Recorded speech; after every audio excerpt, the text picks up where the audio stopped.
Você, empresário ou microempreendedor, já conhece as questões trabalhistas que visam auxiliar a ajustar a jornada de trabalho dos seus empregados nesse tempo de pandemia?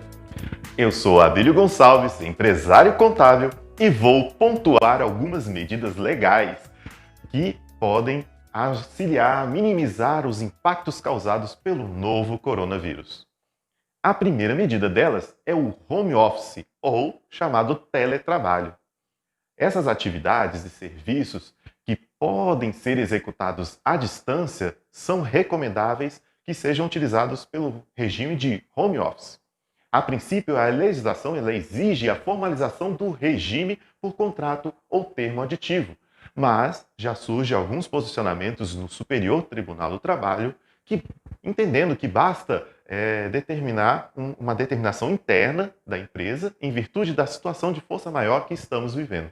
Portanto, o ideal é o estabelecimento de aditivo individual ou ainda um acordo coletivo com os sindicatos patronal e laboral, regulando as regras do home office, contemplando as instruções necessárias aos empregados a respeito da saúde e segurança, conforme exige a lei.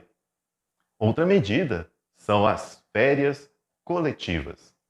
Podem ser concedidas para todos os empregados ou apenas para determinados setores da empresa.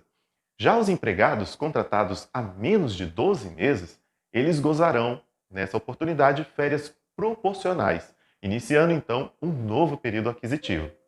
A legislação exige que seja feita uma comunicação à Superintendência Regional do Trabalho e ao sindicato representativo da categoria profissional num prazo mínimo de 15 dias antes do início das férias. Contudo, já surgem também posicionamentos de ministros do Superior Tribunal do Trabalho no sentido de flexibilizar essa exigência em virtude da atual situação que estamos vivendo. Uma outra medida é a licença remunerada. E com o objetivo de reduzir o número de pessoas transitando na empresa e poupar o staff de empregados, as empresas elas poderão conceder uma licença remunerada por mais de 30 dias. É importante salientar que, nesse caso, o empregado ele não terá direito a férias, mas não perde o direito ao recebimento do texto constitucional relativo a elas. Licenças inferiores a 30 dias não podem ser descontadas das férias do empregado. Já o empregador também pode ajustar por escrito que o período de afastamento seja utilizado para compensar eventuais horas extras antes laboradas ou, por alternativa, o seu retorno sejam cumpridas 2 horas extras por dia, por até 45 dias, para compensar o período todo da licença. Também é possível, norma coletiva é uma outra medida. A elaboração exclusiva de acordo coletivo de trabalho através dos sindicatos patronal e laboral que preveja uma suspensão do contrato. Essa hipótese, ela abarca que o empregado não trabalha, mas também não recebe salário.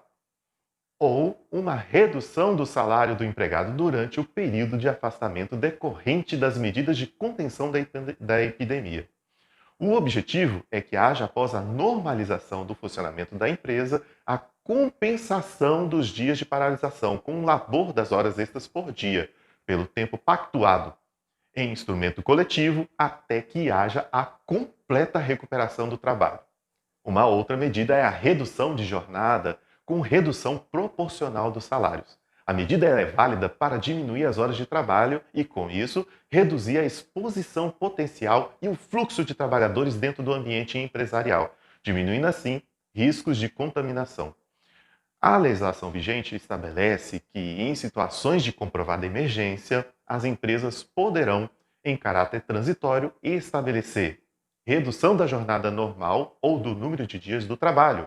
Poderá fazê-lo mediante prévio acordo coletivo com as entidades sindicais, patronal e laboral, homologado pela Delegacia Regional do Trabalho, para o prazo certo, não excedente de 3 meses, prorrogável nas mesmas condições, se ainda indispensável e sempre de modo que a redução do salário mensal resultante não seja superior a 25% do salário contratual, respeitando o salário mínimo regional e reduzidas proporcionalmente à remuneração e as gratificações de gerentes e diretores.